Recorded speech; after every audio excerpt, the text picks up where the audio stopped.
कि दारुल में जो तकरार होता था मगरिब बाद इशा बाद, उसमें जो हल्का होता था, जो वाली साहब के हल्के में जो लोग बैठते थे, कितनी तादाद हुआ करती थी? बहुत तालिब इल्म होते थे। इस वक्त भी तस्वुर कर रहा हूँ, वो खंबा बिजली का जहाँ जिसके नीचे काफ़ी बड़ा ग्राउंड है मदरसे का, उसमें दूर तक तलबा नजर आया करते थे। हकीकत अगर बयान करूँ, शिर्क व बिदात की इतनी बहुतात थी जिसकी कोई हद नहीं है। हजार का मजमा जो है वो हमारे ऊपर हमला करने के लिए आया मस्जिद का, उसमें हम दोनों खड़े और हमने ऐसे लाठी मारी ऐसे फर्श पर, मैंने और मौली मनीर ने, तो वो सब हजरात जो अंदर आए थे, बड़े लोग थे, मुझे क्या करते हुए पीछे हट गए। वो नाली को क्रॉस कर रहे थे लेकिन पीछे हट गए जब हमने फर्श पे ऐसे ही सोटी मारी। कसम खाकर कहता हूँ कि जब ज़ियाउल की बुनियाद पड़ी और हजरत ने यहाँ कदम रख लिया, उसके बाद अचानक जैसे एक रूहानियत अल्लाह ताला ने दी होती है। बिस्मिल्लाहिर्रहमानिर्रहीम। अस्सलामु अलैकुम वरहमतुल्लाहि वबरकातुहू। वालेकुम अस्सलाम वरहमतुल्लाहि वबरकातुहू। खुदाए नज़ल आप सबको अपने हिफ्ज़ मान में रखे।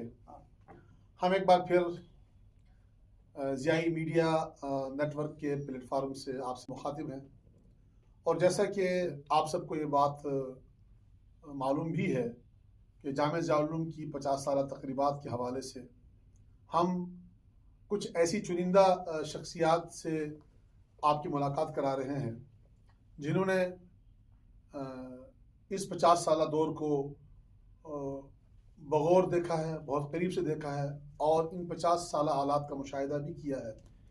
आज हमारे दरमियान एक बहुत ही ख़ास और अहम शख्सियत मौजूद है, मौलाना जाहिद हुसैन कासमी साहब, जो दारुल उलूम देवबंद के कदीम फारिगीन में से हैं और जिनका इल्मी दुनिया में एक मकाम है, और जो दारुल उलूम देवबंद के ज़माने में वालिद मोहतरम मौलाना ग़ुलाम कादिर साहब को करीब से जानते भी थे, और उसके बाद फिर जब ज़ियाउल उलूम कायम हुआ उस वक़्त के हालात से भी मौलाना बखूबी वाकिफ़ हैं। और ज़ियाउल उलूम के इब्तदाई 3 सालों में मौलाना मौसूफ़ यहाँ बहैसियत मुदर्रिस भी रहे और उन्होंने अपनी तालीमी खिदमत अंजाम दी। और फिर जब यहाँ ज़ियाउल उलूम पर हालात आए और कुछ ऐसे वाक़यात ज़ियाउल उलूम आए जिन हालात में नामसाइद हालात का सामना करना पड़ा, उनकी भी चश्मदीद गवाह है। तो मौलाना, सबसे पहले तो आपका ज़ियाई मीडिया नेटवर्क के प्लेटफार्म पर आपका खैर मकदम है, आपको खुशामदीद कहते हैं। सबसे पहला मेरा सवाल मौलाना आपसे ये है, ज़ाती तौर से आपका ताल्लुक़ अड़ाई गाँव से है।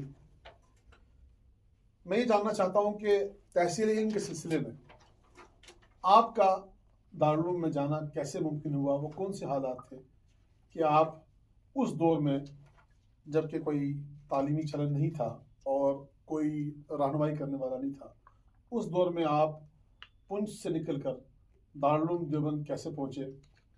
वो हालात ज़्यादा हम जानना चाहते हैं। बिस्मिल्लाहिर्रहमानिर्रहीम। मौलाना सईद साहब, मैं आपका तहे दिल से शुक्रिया अदा करता हूँ। आपने अपने स्टूडियोज़ में मुझे बुलाया है और इससे ताल्लुक़ के लिए, जहाँ तक हमारा दारुल देवबंद में तालीम के लिए पहुँचना है, वो तो इब्तदाई दौर ऐसा था कि हम होश से बाल चुके थे, यानी साहब छोटे नहीं थे, नाबालिग। दूसरे साथी वहाँ से पढ़कर बीच में छुट्टियों में जब घर आए तो उनके नशेबो फराज को, उनके नशिस्तों, उनके गुफ्त शुनीद को देख कर सुनकर शौक़ बढ़ा और हमने भी चाहा कि हम भी दारुल देवबंद में जाएँ पढ़ने के लिए। तो उस वक्त 1963 की बात है गालिबन, हम जो यहाँ से यूपी में गए थे पढ़ने के लिए मुख्तलिफ मदारिस में जाने के बाद में उसके बाद जमकर जो तालीम हमने हासिल की है, वो पहले एक मदरसा खादिमुल उलूम बागों वाली, वहाँ से अव्वल अरबी से स्टार्ट की तालीम। उससे पहले फ़ारसी पढ़ने के लिए दूसरे मदारिस में भी 2 साल मैंने गुजारे हैं।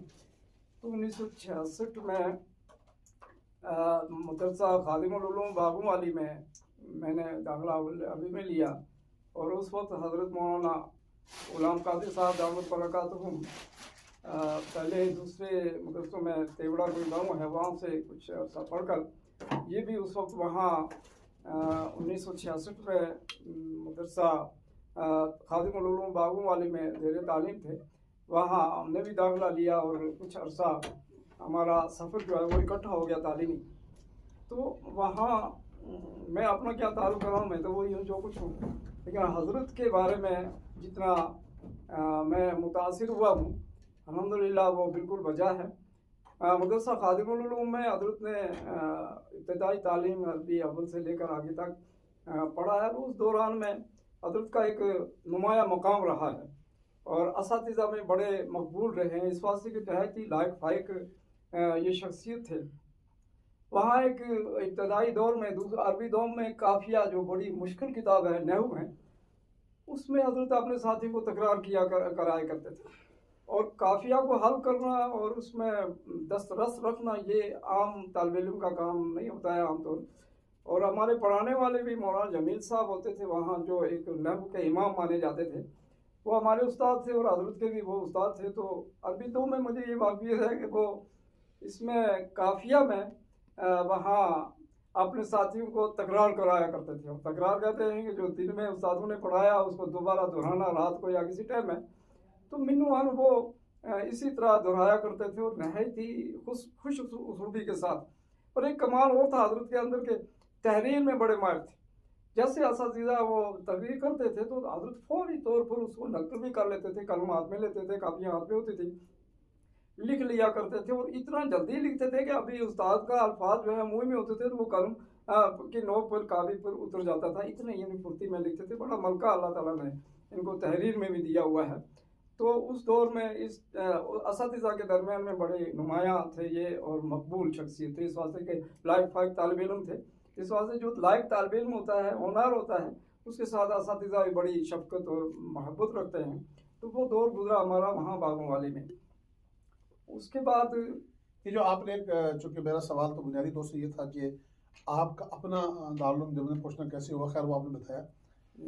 फिर ये बात मेरे में पहली बार आई है कि आप भी खादिमुल उलूम बागों वाली में पढ़े हैं और वालिद साहब के ज़माने में आप भी वहाँ तालिब इल्म थे। तो फिर उसके बाद खादिमुल उलूम बागों वाली से आप का भी और वालिद मोहतरम का भी फिर देवबंद में दाखिला हुआ। चूँकि आप वालिद साहब से जूनियर थे, वालिद साहब आपसे शायद 2 साल आगे थे। जी 2 साल तो जब दारुल उलूम देवबंद में पहुँचे हैं आप हज़रात, तो दारुल उलूम देवबंद में वालिद मोहतरम मौलाना गुलाम कादिर साहब का ज़माना तालिब इल्मी कैसा रहा? अभी आपने जिक्र किया खादिमुल उलूम बागों वाली का कि वहाँ के वो भी एक बहुत बड़ा इदारा है मशरिक़ी यूपी का और बड़ा कदीम इदारा है और बड़ा मयारी इदारा है और आज तक भी उस इदारे का शुमार जो है वो मयारी तालीमी इदारों में होता है अभी तक भी। तो और एक रूहानी मदरसा भी है और वहाँ की जो पुरकैफ जो मनाजिर है मैंने देखे भी हैं और मैंने वहाँ जो महसूस किया है कि अहलुल्लाह के जो रूहानी असरात होते हैं वो आज भी वहाँ महसूस होते हैं। खैर ये दूसरी बात थी। जब आप दारुल उलूम पहुँचे तो दारुल उलूम के ज़माने में मौलाना गुलाम कादिर साहब को आपने बतौर तालिब इल्म कैसे पाया? ये हज़रत को अल्लाह तबारक व तआला ने नहायत ही काबिलियत इनायत फरमाई हुई थी। असल में बात यह है मौलाना के जिस बंदे से अल्लाह तबारक व तआला ने कोई बड़ा काम लेना होता है ना, उसके अंदर अल्लाह ताला सलाहियत भी इसी किस्म की डाल देते हैं। आगे जो इनसे काम लेना था अल्लाह ताला ने उस पर भी इंशाल्लाह थोड़ी बहुत रोशनी डाली जाएगी। तो दारुल उलूम के ज़माना में हज़रत नहायत ही नुमाया शख्सियत थे, नुमाया तलबा के अंदर नहायत ही नुमाया थे। मैं आपसे गुजारिश करूँ कि एक ज़माना था जब शेख मोहम्मद अब्दुल्ला और मिर्ज़ा अफजल बेग दारुल उलूम में पहुँचे, गालिबन जेल से रिहा होने के बाद में दारुल उलूम में पहुँचे थे। उस वक्त हज़रत मौलाना गुलाम कादिर साहब दारुल उलूम में थे और मैं तो उस वक्त अभी बागों वाली में था, लेकिन मैं उन दिनों में वहाँ गया हुआ था इन साथियों से मिलने के लिए, कभी बड़े साथियों से मिलने के लिए जाया करते थे। तो उस वक्त में जब शेख साहब मरहूम और मिर्ज़ा अफजल बेग मरहूम वहाँ तशरीफ़ ले गए, तो होता ये है कि जो तालिब इल्म अच्छा काबिल होता है उसके ज़रिए से अगर कोई इस्तकबालिया पेश करना होता है या कोई सफारतनामा, तो वहाँ बहुत सारे तलबा थे कश्मीरी, लेकिन वहाँ की इंतज़ामिया ने हज़रत मौलाना गुलाम कादिर साहब दामत बरकातुहू को मुंतखब किया और एक इस्तकबालिया बनाया। और वो इस्तकबालिया के अल्फाज इतने गहरे थे, मैं सोचता हूँ शायद मौलाना ने खुद बनाए हुए हैं। तो इन्होंने वहाँ वो सफारतनामा यानी इस्तकबालिया उन दोनों हज़रात के सामने पेश किया।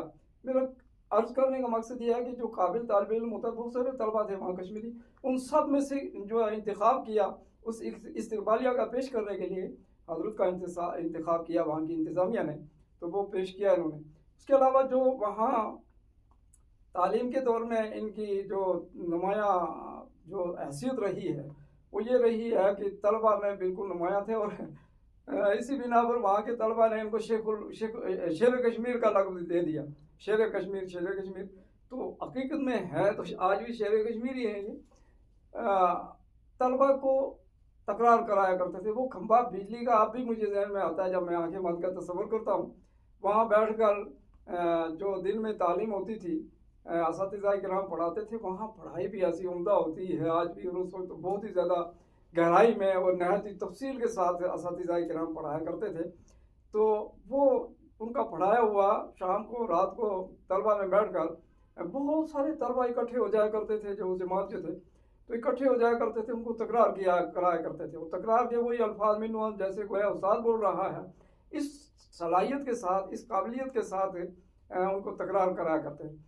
नहायत ही खुश अखलाक इंसान वहाँ भी रहे तलबा के दौर में भी, और उसके बाद भी हज़रत का जो नुमाया किरदार रहा है वो तो अपनी मिसाल आप हैं, उसमें हम जैसे क्या रोशनी डाल सकते हैं।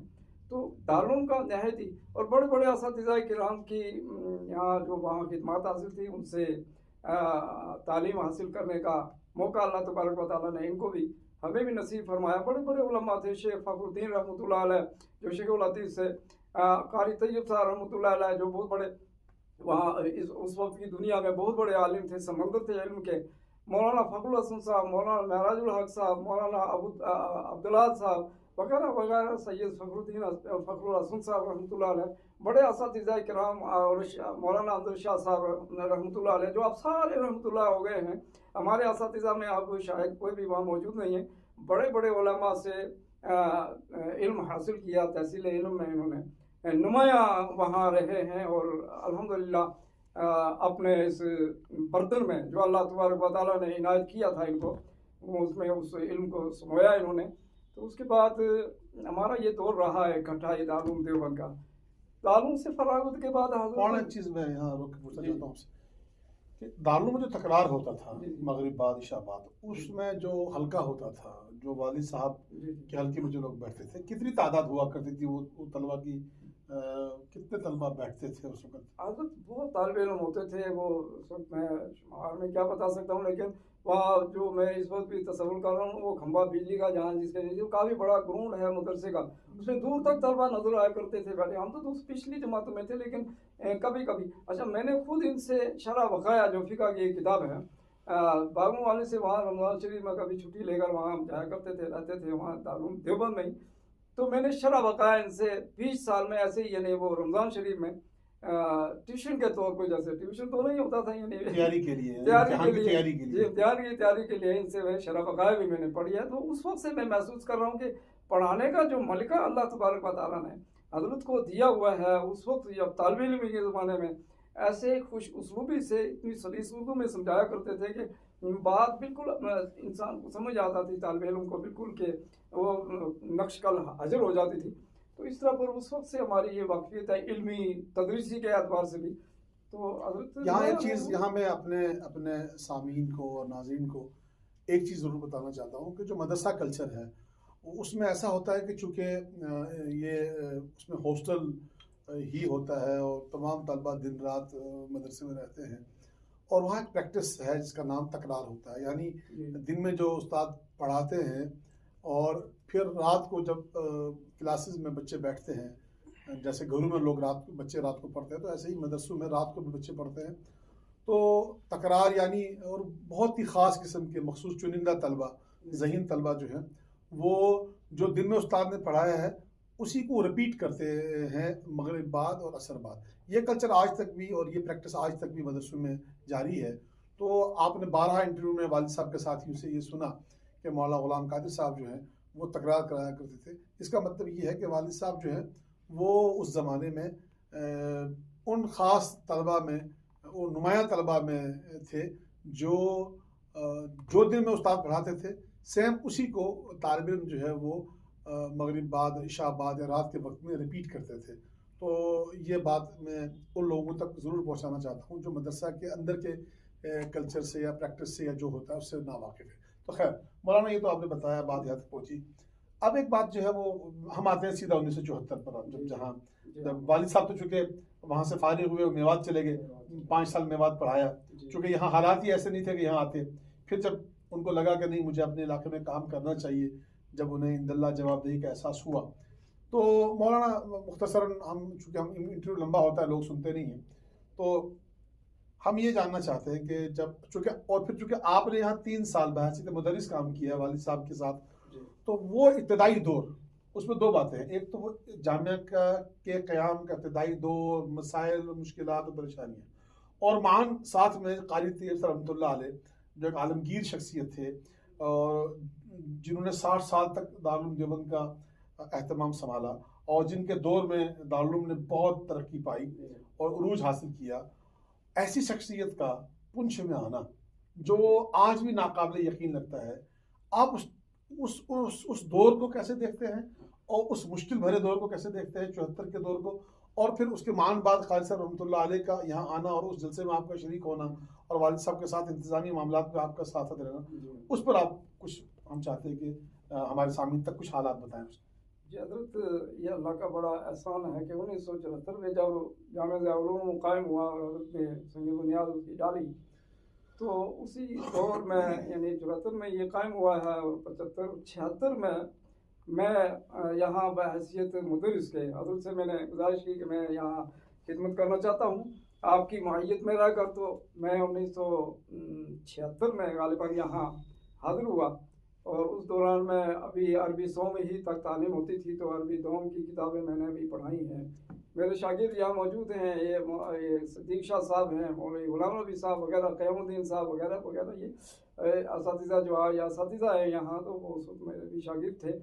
तो उसी दौर में क़ारी तैयब साहब रहमतुल्लाह अलैह, जो एक आलमी शख्सियत थी, उनको मदऊ किया हज़रत ने, और उनका उस दौर में यहाँ इंतज़ाम करना।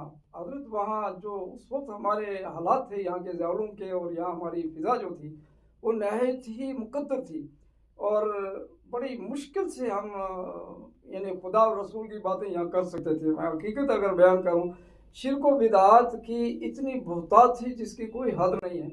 मैं ये एतराफ़ करूँगा और खुदावंद कुद्दूस का शुक्र अदा करूँगा कि हज़रत मौलाना ग़ुलाम क़ादिर साहब जैसी शख्सियत को अल्लाह तबारक व तआला ने यहाँ बिठाया दीन की खिदमत के लिए।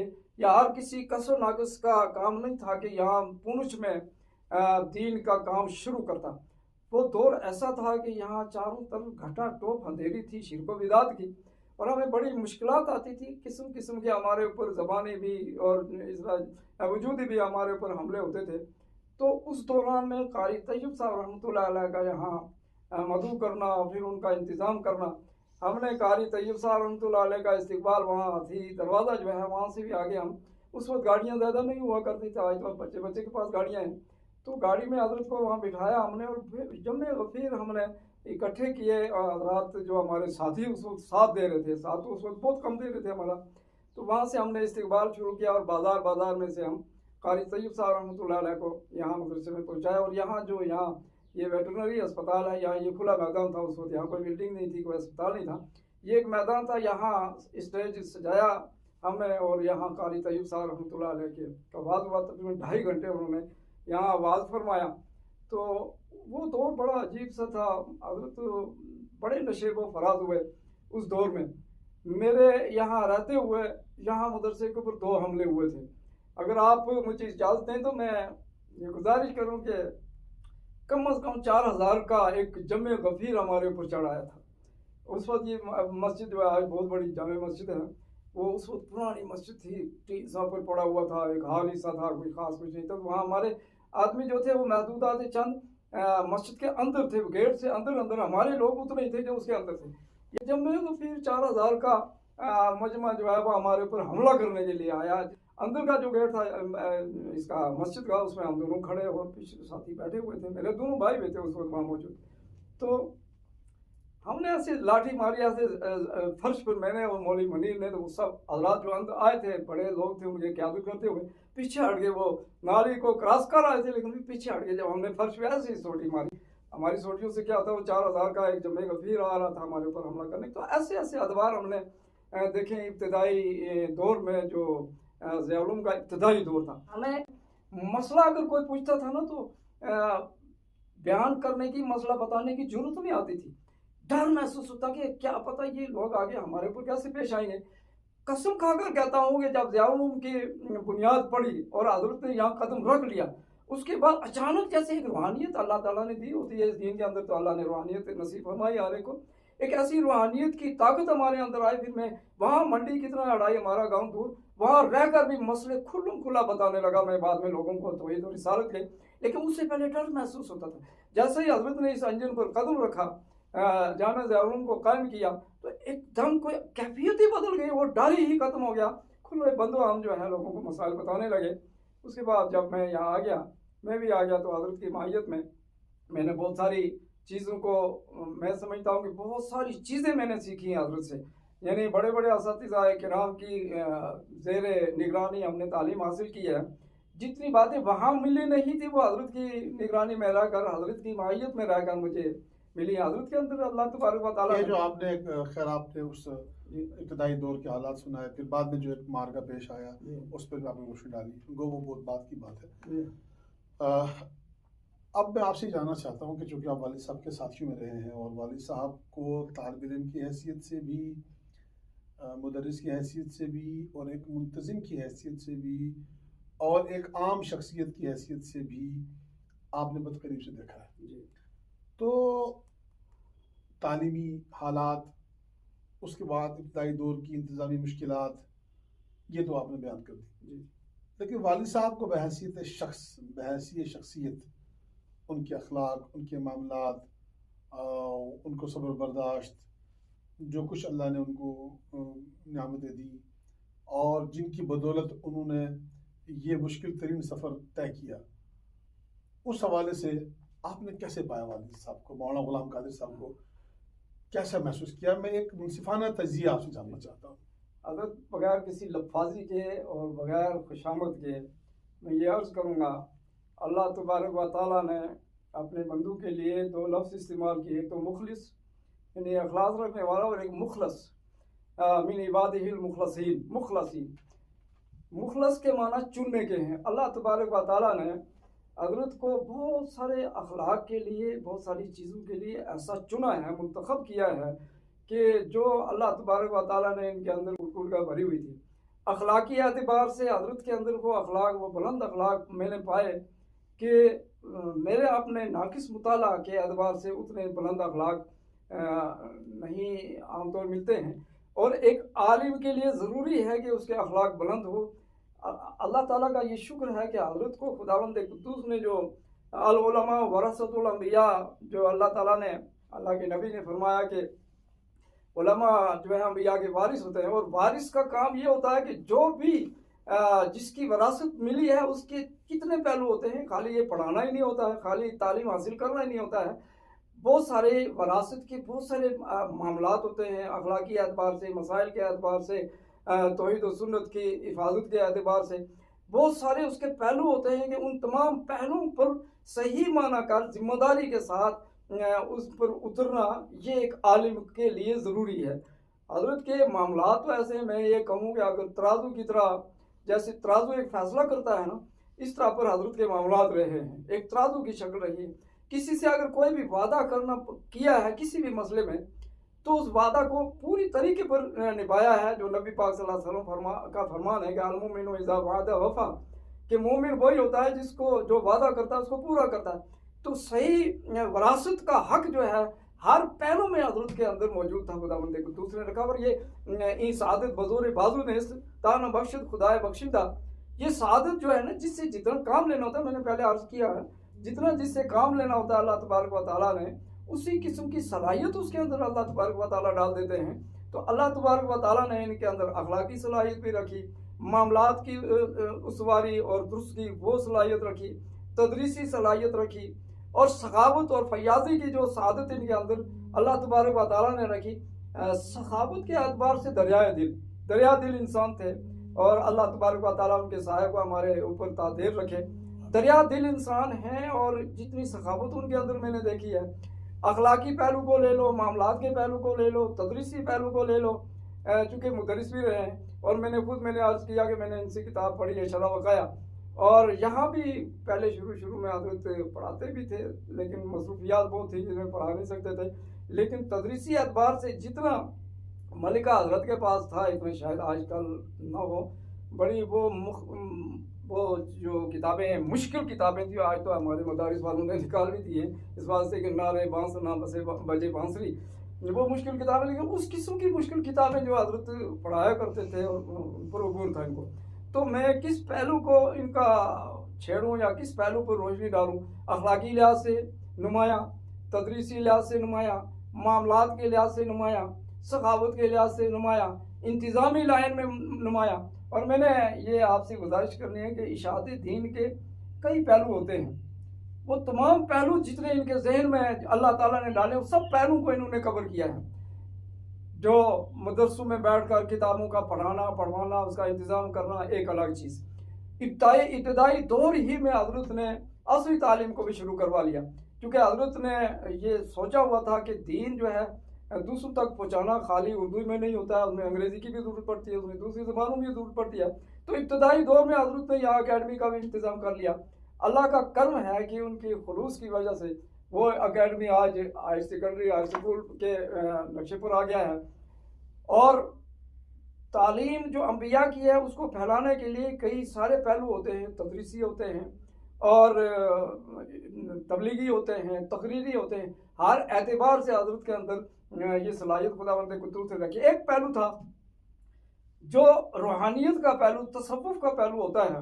कुरान पाक ने फरमाया कि कि अल्लाह तबारक व तआला ने 4 चीज़ें रखी हैं और 4 चीज़ों को देकर नबी को भेजा है कि वो किताब भी पढ़े और पढ़ के सुनाए भी, और फिर उसकी तालीम, फिर उस तज़किया नफूस। तो तज़किया नफूस का एक पहलू जो था आज तक, यानी काफ़ी अरसे पहले तक नहीं था, आज वो शोबा भी हजरत ने कायम कर लिया है, जिसमें कारी जमील साहब दामत बरकातुहुम को रखा है उस तज़किया नफूस के लिए। तो कौन सा पहलू मैं बयान करूँ? तकरीर का पहलू है। तकरीर में तो हम तो जब हमें को कहता है तकरीर करो, हम कहते हैं सर में करते हैं। हजरत फरमाया करते थे कि मैं तकरीर न करूँ तो मुझे सर में दर्द हो जाता है। तो हजरत का तकरीर के एतबार से जो पहलू है वो भी उजागर है, वो भी नुमाया है। तामील यानी अमल के एतबार से, मामलात के एतबार से मैं आपसे गुजारिश करूँ कि मौलाना मजीद साहब के पास एक किताब रखी थी, एक मास्टर साहब आते थे बाड़ी चेचिया से, उसमें हमासा दीवान मुतनबी के इक़्तिबासात थे। तो वो एक मास्टर उनको एमए में अरबी में तैयारी करनी थी, तो वो आए पढ़ने के लिए। लंबा है मसला, चूँकि टाइम नहीं है। पहले वो उस मस्जिद में गए थे मौलवी सुल्तान वगैरह के पास, वो नहीं पढ़ा सके, फिर यहाँ हजरत के पास, हजरत ने कहा कि ठीक है हम पढ़ाएंगे। उन्होंने मजीद साहब की ज़मीन लगा दी वो किताब। तो एक दिन वो घर चले गए, मौलाना मजीद साहब अल्लाह ताला गरी के रहमत फरमाया, हमारे साथी से घर चले गए बगैर कहे उस मास्टर जी। और मास्टर जी थोड़े दूसरे मसले के आदमी, आते थे बाड़ी चेचिया से। तो हजरत को बड़ा फिक्र हुआ कि मौलवी मजीद साहब कह कर नहीं गए और वो बाड़ी चेचिया से आएंगे, अभी दूसरे मसले के आदमी क्या कहेंगे यार ये मौलवी कितने। तो मुझे बुलाया दफ्तर में, मुझे बुलाया, मौलाना ये किताब ये मौलवी मजीद साहब कह कर नहीं गए, आप इसको कल वो सुबह नमाज के बाद आते हैं, आप इसको पढ़ाते। मैंने कहा हजरत ये मैं ख्वाब में भी नहीं देखी, दीवान मुतनबी और क्या कहते हैं हमासा वगैरह की इसमें ये किताब है, मैं कैसे पढ़ा सकता हूँ? मैंने पढ़ी तभी नहीं, देखा भी नहीं, ना इख्तियारी ना इस्तिरारी किसी तरह से। फिर हजरत ने कहा कि ये सबक है, देख लो अगर पढ़ा सकते। निकाल के दिखाया कि ये सबक है। हमने कहा मैंने देखा किताब को, कोई 5-10 मिनट मैंने देखा किताब को रख दिया। हजरत ने महसूस किया शायद उनको समझ में नहीं आया, हाँ क्या बात है। मैंने कहा हजरत पढ़ा दूंगा कोई बात। दूसरे दिन वो मास्टर जी आया तो मैंने उसको पढ़ा दिया। मैं उस तरफ नहीं जाना चाहता अपनी कोई तालीम, मैं ये कहना चाहता हूँ कि हजरत के मामलात या हजरत का वो जो वादा वफाई है, इस कदर के वो वहाँ आएंगे बाड़ी चर्चे थे और यहाँ वो साथ मौजूद नहीं है, वो क्या कहेंगे कि ये मौलवी कैसे हैं, है भी दूसरे मसले का आदमी। इस वास्ते आप ताकि उनको बिला हुआ आना ना हार ना पड़ जाए तो आप ये पढ़ाते। तो मैंने दूसरे दिन वो नमाज के बाद, फजर की नमाज के बाद पढ़ा दी। तो हजरत का जो एहतियाती तकाजा है मामलात के एतबार से वो नहायत ही नुमाया। उसमें जो मैंने सीखा है और नज़्म व नस्क के एतबार से हजरत में अगर ये कहूँ कि हमारे दूसरे मदारिस उस वक्त तो अभी इमारत वजूद में नहीं आए थे, दूसरे मदारिस अगर नाराज़ ना हों तो मैं कहता हूँ कि इंतज़ामी लिहाज से, नज़्म व नस्क के लिहाज से दूसरे मदारिस ने जो सबक सीखा है वो हजरत से सीखा है।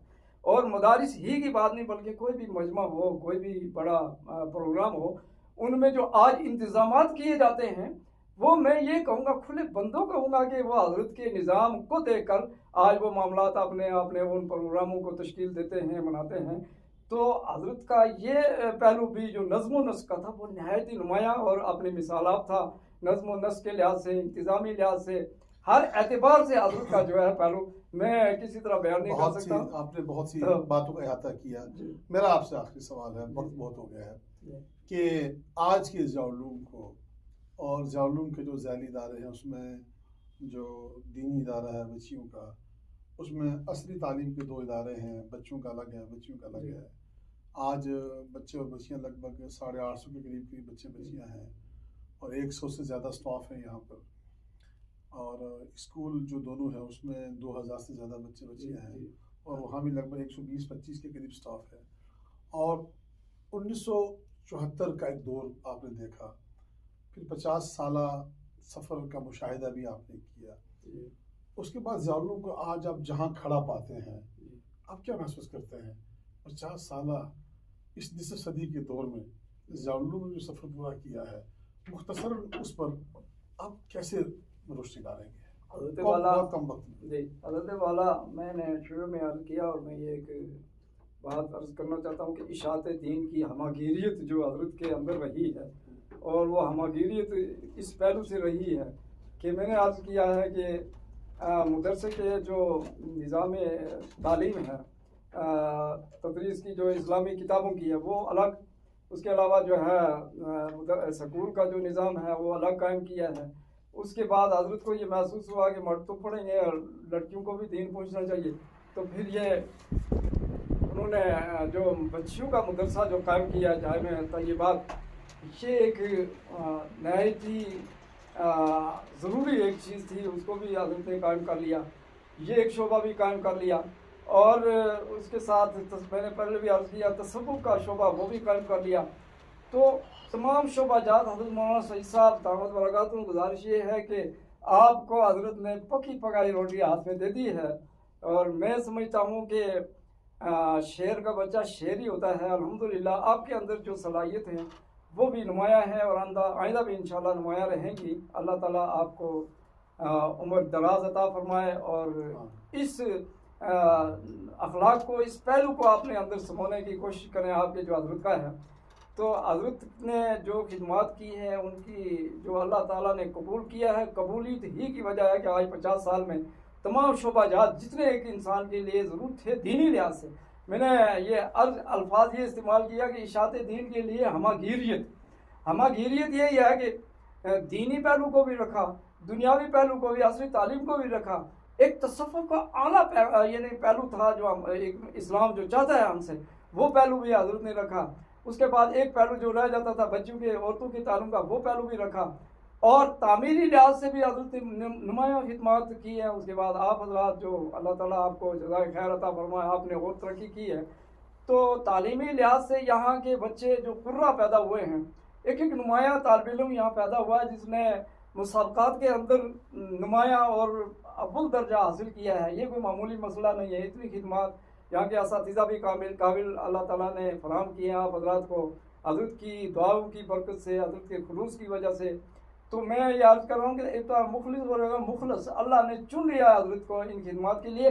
ये ऐसी कठिन जगह थी पुंछ का ये शहर, जिसमें हर किसी को टिकना आसान नहीं था। ये अगर हज़रत यहाँ ना बैठते तो मैं कहती हूँ तो अल्लाह वैसे ही फरा खिदमत जिससे भी लेना चाहे ले सकता है। लेकिन मैं अर्ज़ करूँगा कि जो हज़रत यहाँ बैठे हैं, इस पहलू को लेकर और उस दौर को लेकर जिसमें हमारे लिए घटा टोप अंधेरियाँ थी शिर्क व बिदात की, उसमें हज़रत ने इस जगह को जो कवर किया है, यहाँ बैठे हैं, ये कोई मामूली बात नहीं है, मामूली खिदमत नहीं है, हर किसी को जरूरत ऐसी नहीं होती थी।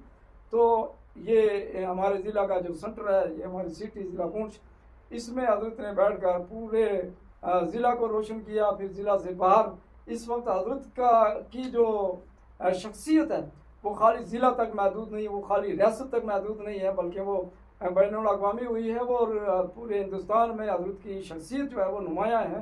हज़रत का तारुफ जो है पूरी हिंदुस्तान में अल्हम्दुलिल्लाह हर जगह हज़रत का तारुफ है। महज़ हज़रत की इन सलाहियतों की बिना पर के जो अल्लाह ताला ने उनको इनायत फरमाई, जिसकी वजह से उन्होंने दीनी खिदमत की। 50 साला ज़िंदगी जो गुजरी है तालीमी, हर दौर के हर एतबार से, यानी हर पहलू के एतबार से हज़रत ने जो खिदमत की हैं वो नुमाया खिदमत हैं। उनमें हम मुझ जैसा क्या रोशनी डाल सकता है। तो बहरहाल नुमाया खिदमात ही की वजह से आज मदरसा इतना बड़ा मदरसा जिसमें दौरा हदीस होता है, बच्चों के मदरसे में भी, फिर अकेडमी आपकी हाई सेकेंडरी गालिबन हो चुकी है या हो रही है। और फिर मैं ये अर्ज कर रहा हूँ कि इशाअत दीन की हमागिरियत, तबलीगी जो एक काम है जिससे चलते फिरते दीन की इशाअत होती है, कोई पहलू हजरत ने छोड़ा नहीं है। बहरहाल अल्हम्दुलिल्लाह ये सब खुदावंद कुद्दूस का देन है, उसने दिया है, उन्हें सलाहियत पैदा की है एक शख्सियत के अंदर। देखो ना, जब भी किसी से कोई काम लेता है खुदावंद कुद्दूस, तो उसके अंदर वो नुमाया हैसियत, उसके अंदर वो नुमाया सलाहियत, वो इंतज़ामी वो नुमाया सलाहियत डालता है अल्लाह तबारक व तआला, तभी वो बंदा काम कर सकता है। तो अल्लाह ताला ने हजरत के अंदर बहुत सारी सलाहियत डाली हैं, जिसकी बिना पर हजरत बहुत मिन्नु अन कदम ब कदम जो है वो कामयाब हुए हैं। अल्लाह ताला हजरत का साया हमारे ऊपर तादेर रखे और इस मदरसे को, और आप जो नौनहाल हजरात हैं, आपको अल्लाह ताला उस नहज पर चलने की और उसी तरीके पर चलने की तौफीक अल्लाह ताला अता फरमाए। और तमाम, मैं सोचता हूँ अब आपके पास इस इदारे के अंदर तो कोई खामी ऐसी नहीं है कि जिसको कहा जाए कि फलाना इदारा, फलाना पहलू जो आपने शुरू करना है, फलाना शोबा शुरू करना है। तमाम शोबाजात जितने आपने कवर किए हैं हजरत ने कुछ, उसके बाद आपको अल्लाह ताला ने इतनी सलाहियत दी है कि अल्लाह ताला ने आपसे वो काम लिए हैं। बहुत बहुत शुक्रिया मौलाना। और आज के इस गुफ्तगू का जो खुलासा आपने सुना, और जिसमें जाउलूम के 50 साल किरदार और बानी जामिया की शख्सियत और उसकी जो हमागिरियत, और बिलखुसूस जामिया जाउलूम पुंछ के जो मुख्तलिफ़ शोबाजात हैं और अलग अलग मैदानों में जो कारहाय नुमाया हैं, दीनी तालीम हो, असरी तालीम हो, बच्चों की तालीम हो, बच्चियों की तालीम हो, या दावत व तबलीग हो, या खानकाही शोबा हो, या जो रिलीफ का काम हो, या जो यहाँ मजहबी और मसलकी रवादारी हो उस मैदान में हो, ये बात जामिया के ट्रैक रिकॉर्ड के पेश नज़र बहुत ही एतमाद के साथ कही जा सकती है कि जामिया जाउलूम पुंछ की जो मुख्तलिफ़ नौ खिदमात हैं और हमाजियत खिदमात हैं, उस पर मौलाना ज़ाहिद हुसैन कासमी साहब ने बहुत तफसील से रोशनी डाली है। मौलाना, मैं आपका बहुत मशकूर हूँ, आपने हमें वक्त दिया और बहुत सी मालूमात आपने फराहम की। इंशाअल्लाह ताला हम जल्द किसी दूसरी अहम शख्सियत से आपकी मुलाकात करवाएंगे। शुक्रिया। अस्सलाम वालेकुम।